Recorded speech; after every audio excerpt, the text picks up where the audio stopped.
Photographs of elderly poets.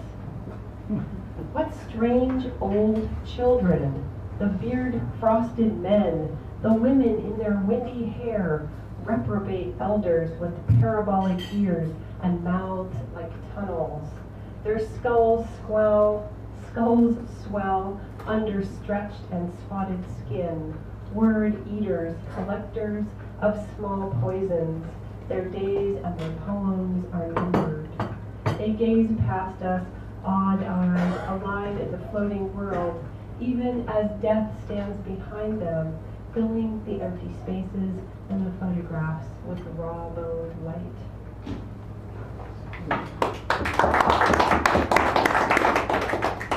They all have that same weird look. Old poets, like poets past the age of 70. They all look the same. They look like kids in old people's bodies. I don't know if you noticed that. Now you probably noticed that, right? It's just a weird thing. So this is my one and only poem about sports. I really, really like hockey. I know, you're looking at me, you're like, you like hockey. You? Yeah, me? And so I went to a hockey game, watched the San Jose Sharks beat the Arizona Coyotes back in April, and I hadn't written a poem about sports, so this poem came out of it. It's called Soul Hockey.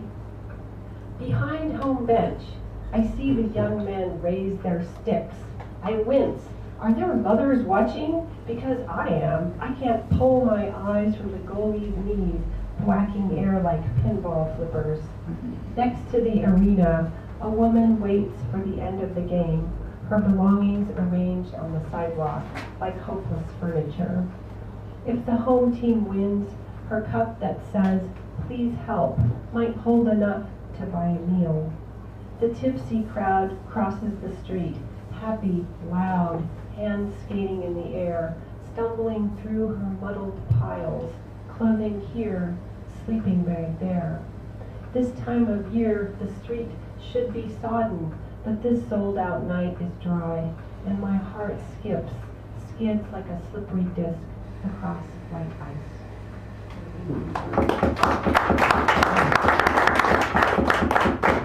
Thank you, lovely, lovely people. I also recently lost a person who is very dear to me, my mother-in-law, who I had known since I was 25. Wow, it's a long time. She's the exact middle child in a big Irish Catholic family. Grew up in California, had 3 children, one of which is my husband, and passed away in February. And this poem is about one of those moments you have when you're doing something and you feel that person's presence so strongly in an unexpected way. So this is called Post-Last Rites.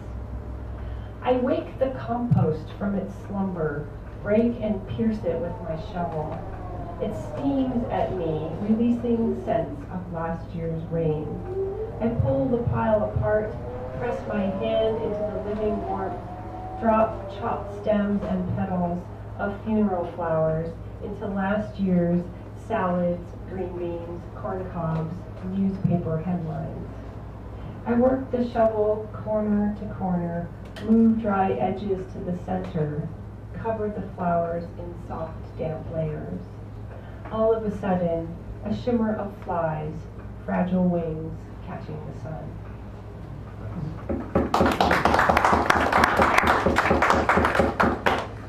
Thank you so much.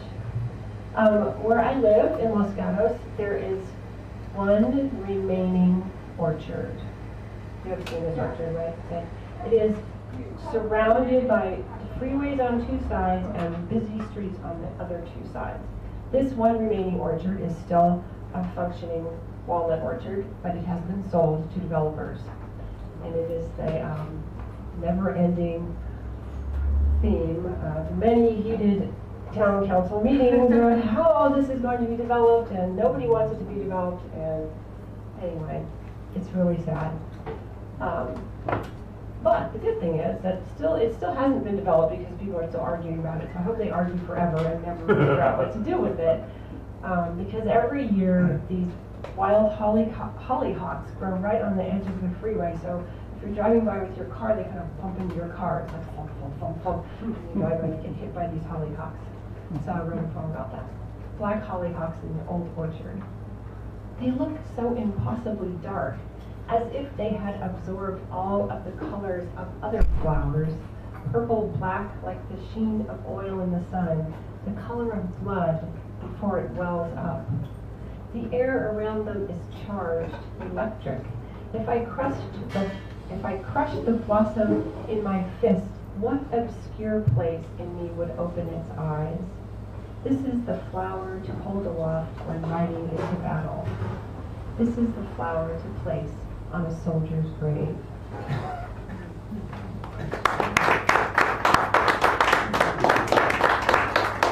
Thank you.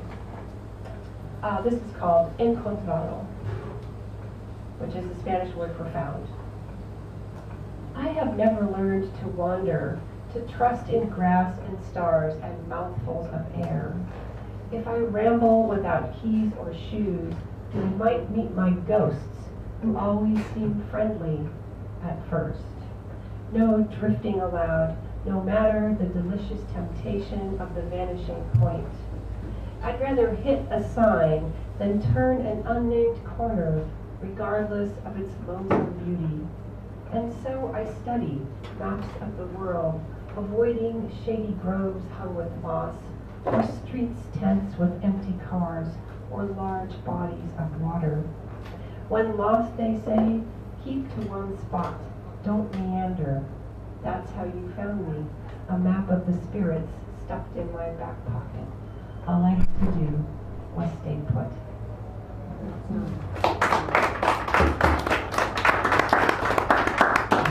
So Dan's poem about Velveeta was so amazing. Wasn't that great? Yes. My grandmother used to always have a brick, I think they were called bricks of Velveeta, in her kitchen, which would melt and stretch and do really ooey gooey things. One of my favorite things to write about is indeed food. Food is a topic that shows up in my work a lot. Because food isn't just food, right? It's culture, it's a way that we communicate, and it's our history. So one day, I used to live in the Santa Cruz Mountains, and there are a lot of abandoned, semi-abandoned pear orchards there. And a friend of mine said, would you like some free pears?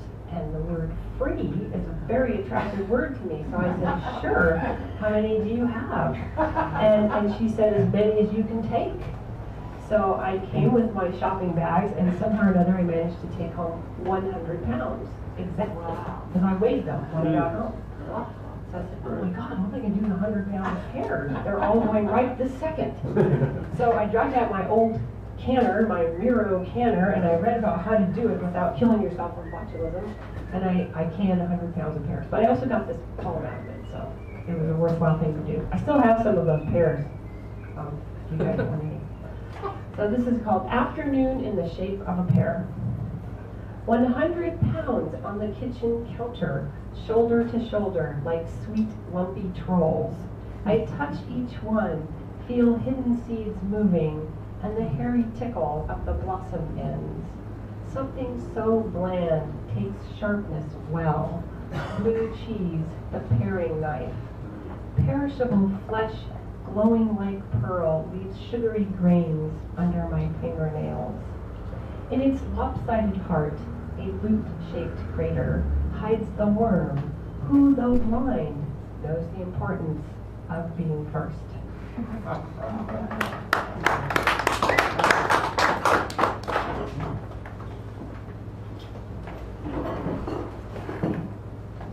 Canning them wasn't that hard. It was peeling them. It was just this huge bump on my, it was awful. Well, And corn there. they actually make a machine you can do it. Well, you know, they have one for apples, Yeah, but for pears pears, are too juicy. Oh. They just kind of fall apart. Oh, So thanks. That was So so sad. nice idea, yeah. That was a lot of fun, actually. So I mentioned my mother-in-law who passed away in February, and she had Alzheimer's. And I think one of the most horrible and insulting and rotten things you can do to a person who has Alzheimer's is to administer this thing called the Alzheimer's test. Have you guys ever heard of this? You have to remember things, and they ask you these impossible questions like, remember these 3 words. So my husband went with her to the test, and he reported back to me, and I thought that I had to write a poem about that. Remember 3 words: apple, penny, table. I've lost the right lens from my glasses. Draw a house.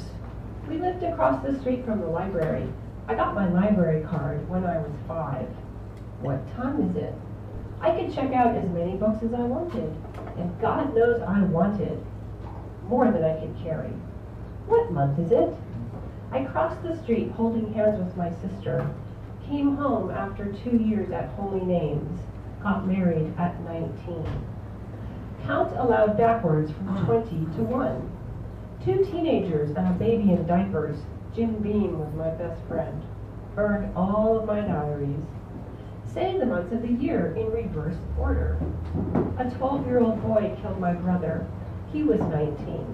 My mother told the killer's mother, we both lost a son today. How was your mood today? Of course my sister is already out of the hospital. She always had to be first. Draw a clock at 11:05. In other words, the people in here have no class. No, I don't want any water. In other words, you don't have to shout. Do you remember the 3 words? Better, worse, the same.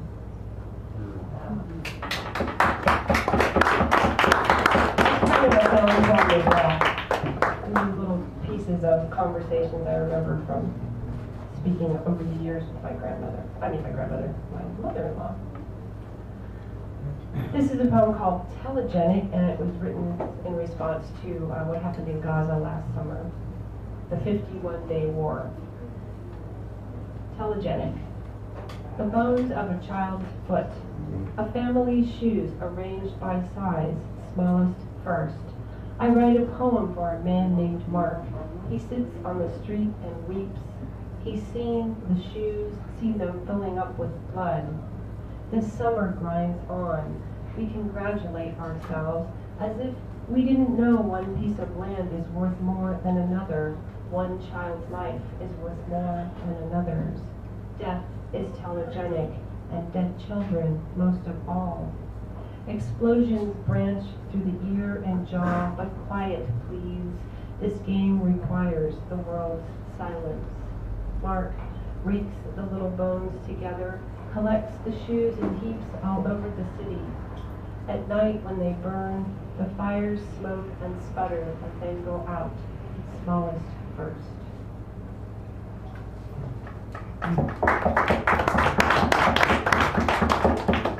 That's going to be made into a poetry film. I'm working on it right now.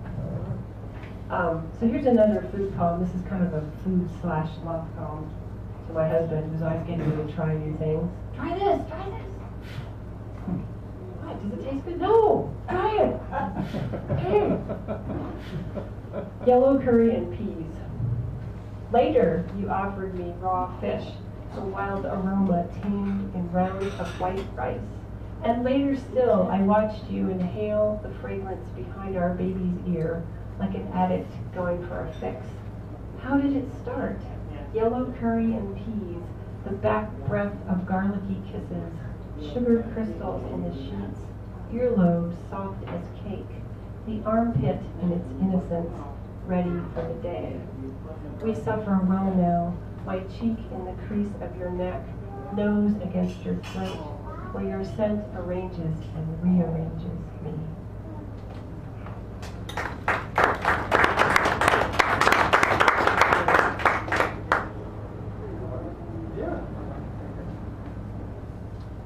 And this poem I'll read is called Arrhythmia, and it is a poetry film, and you can watch it online if you would like to. It's also going to be screened at the Santa Clara Library Cinefest on June 28th.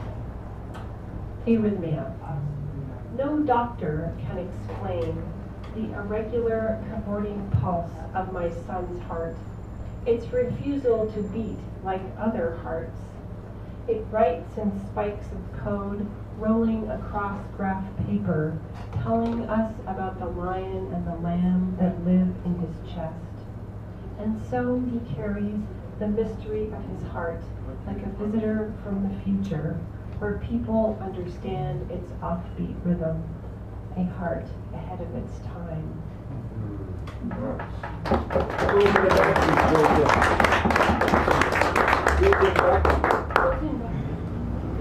More like flopping. Well, I'm trying to be positive. Well, I have arrhythmia, so I know how it feels. Oh, flopping. Okay, a couple more. All right. All right, this one's really, really short. Blue. This morning, a song hits you like graffiti, grabs you in its fist, revives an itch, like the filmy skin under an old tattoo remembers the stylus loaded with color hovering. That's all one sentence. And then, this poem is an ekphrastic poem. It is about a painting. The painting is The Nude Seated on a Rock by Pablo Picasso. And this poem proves that you don't have to like the painting to write a good poem about it.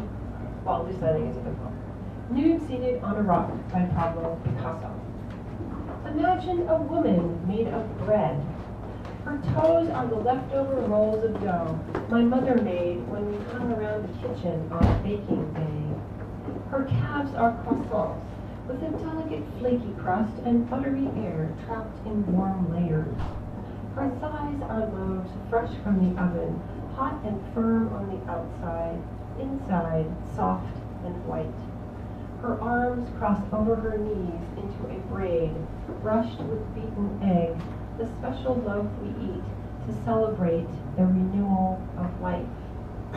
Her shoulders are heavy rye, baked in clay ovens, chewy hard rind, given to pale children who fail to thrive. Her breasts are small sweet rolls, more cake than bread, something quick from the kitchen. But who can say what yeast grows in her head, what rises and bubbles and runs over the edge of the bowl of her brain?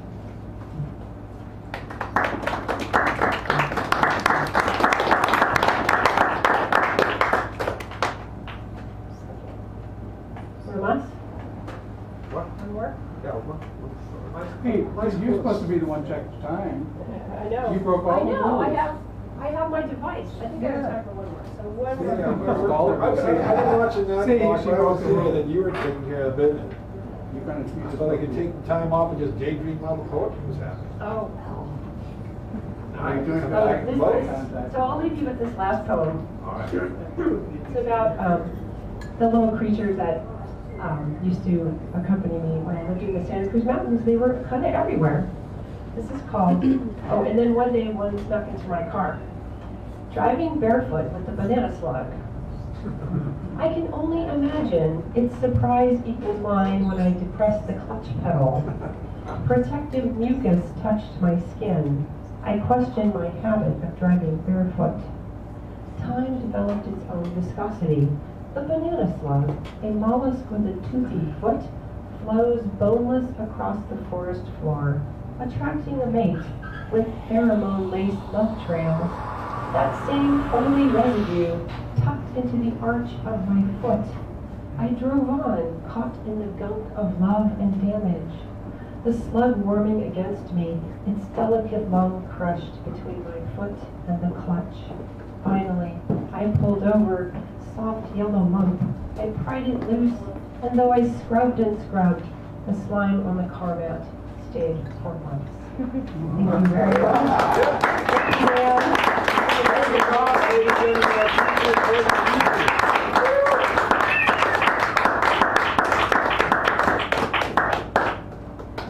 Beautifully done. Thank you so much.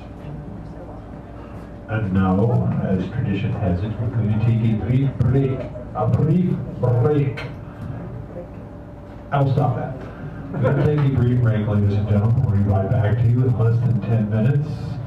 Schmooze and socialize as you please. We have several fine poets coming up after the break. We have Clyde Always, Alan Harris, Sage, right? Yes, I got it right. Eddie Stepp and Lewis.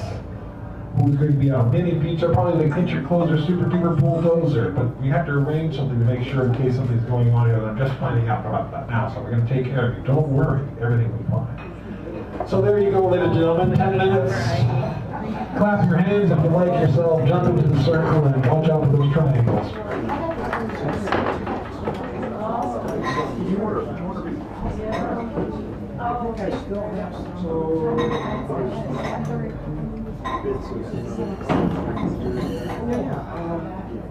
So, yeah, what we do is like,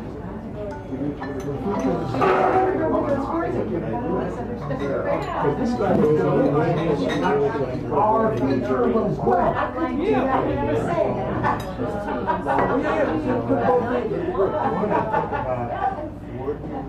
I would really like to hear what you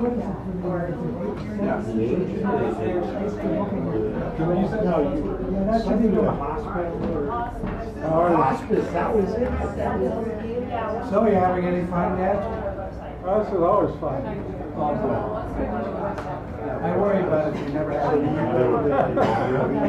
Stephanie, what'd you do yesterday? Did you do anything yesterday? Well, so she was like about 3 hours. Yeah, I think what kind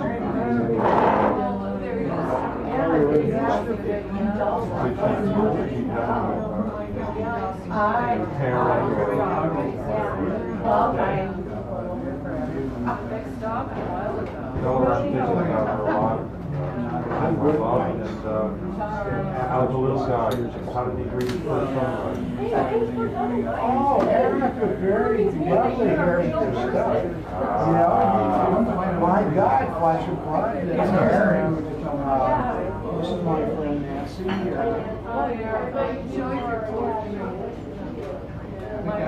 We used to share poetry 20 years ago, 25 years ago. So I haven't seen much of Nancy for a while. But new people, I feel like I've known you. How long have you been? 2 years, 3 years? And, you know, bragging. Oh, well, no. How much did he weigh? Well, does they do a little test? Let's do a 10-point test.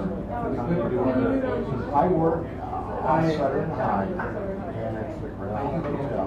The structure is. I don't know what it's called. I don't remember More what it's people called. more people dependent on various ways. In the city. One day a week. So I made over 2,000 hours. So that's a lot of people. What's elevated? All right. But at the end, but that's what I do there. I'm also for publishers selected. So I don't know whether it's the place Very good. Very relieving because I feel really good and very happy. Yeah, but I think probably all. If you need anything, I thought I'd make you know, I feel like I Ah, what color I didn't follow, like, it's come out, and then you had all kinds of, you know, what's the poem for the week, or what's the poem for the morning, Yeah, sometimes that changes.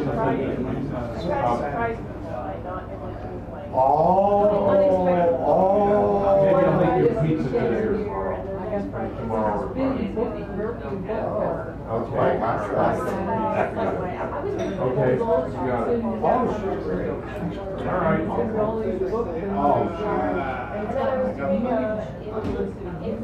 Okay. Sounds good. Yeah, I'm feeling much better. I'm feeling good.